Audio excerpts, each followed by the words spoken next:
Hi there, I'm McMonagle and this is a very special edition of The Green Room.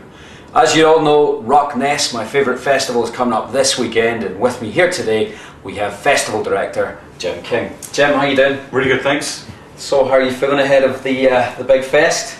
I'm really excited this year. I think, I think I say it probably every year, but I think this, I just feel particularly excited about what we're doing with the show. Line-up wise, I think the other entertainment we've brought into the show this year as well, such as the comedy stuff, I think is really good. I was up there yesterday and the guys are doing an amazing job on site. I mean, it looks, that's both why you get so excited. You come down around that last bend, don't you, and you see it again, and it gets everything moving again. But no, I definitely think it's going to be the best Rockness we've ever had. On a number of levels. I think the weather's going to be great, which is... You don't want to jinx it, obviously. I'm checking it. But it's there's a couple of showers this week, but that's about it. I think we'll take that. But the weather for Friday, Saturday, Sunday looks really, really good. So that's always a good starter anyway. But I just think we've got a really good breadth of talent on the show. I think the mix of where you go from Norm to left field to Strokes to Blondie is just incredible. I think you're hard pushed to find as diverse a lineup anywhere this year.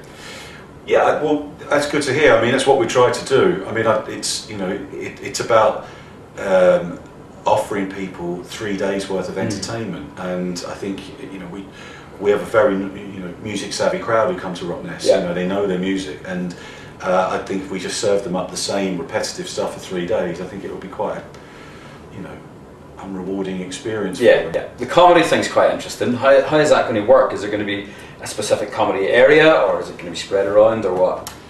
Well, we kind of changed our mind about 15 times. But what we did, we really wanted to bring comedy in. There was big demand for it, in the post-event surveys and stuff that we do with the audience.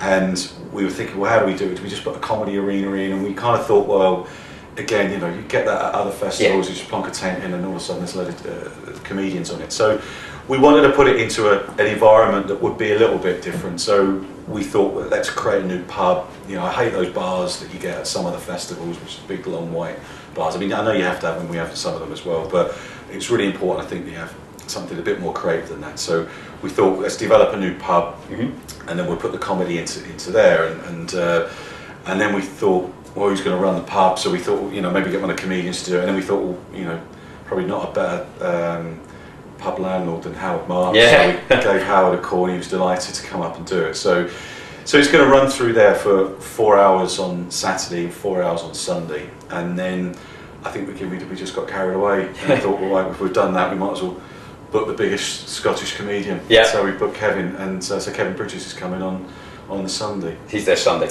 Yeah, he's playing in the Sunday Best Arena because the pub's too small, really. So, that's 7,000 capacity or something. So It'll be full as well, I'm sure. I hope so. Yeah, I'm sure it will be. I mean, I think he's hilarious. And finally, we've been hearing so much about the Afterburner and the Arcadia stuff. Yeah. Tell us, for people who don't know about it, what is it all about? It's difficult to describe. I think I've done 3 interviews today, and I've said it's different things each of them. But I think it's. I mean, the easiest way for someone is just to just Google search it. Yeah. Arcadia Afterburner, and you'll see it at Glastonbury where we saw it, and how it came about. Rob the Bank, who we work very closely with, we run Festival for him, and obviously he has the Sunday Best Arena at Rockness. He told me to go and check it out because he wanted it at Festival. So I went to Glastonbury and tracked it down in the Arcadia field next to Shangri-La, wherever it was, which took me about 3 hours to find it. And then I walked into this field and saw this. I mean, this just amazing sort of structure, really. Sculpture. They've created this central stage. I mean, the one at Glastonbury takes them 6 months to build. This is the baby brother version of it, and it's this sort of central performance stage made out of old jet engine and all sorts of crazy stuff that these guys have sort of. Looks like been inspired by a Mad Max film, and then what it does, it creates this. It's a 360 stage, so you don't like a traditional stage. You walk in and the stage is in front of you. You basically can come at it from any angle, and it's surrounded by speakers.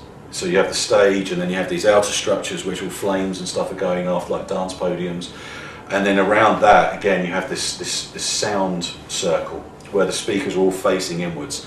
So when you walk into it from any angle, you literally just walk into this kind of, there's almost like this sonic boom happens when you walk into it, and you just lose yourself in this silent zone. And it's incredible.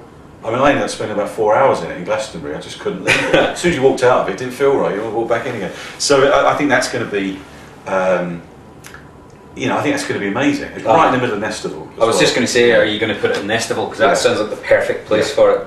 And that runs till 2 o'clock as well. So, and I think with the weather we've got, it's going to be a great place to stay. Wicked. So thanks for talking to us, Jim. No bother at all. That's it from us here at this special issue of the Green Room. We'll be back next week to update you on exactly what went down at Rockness. See you then.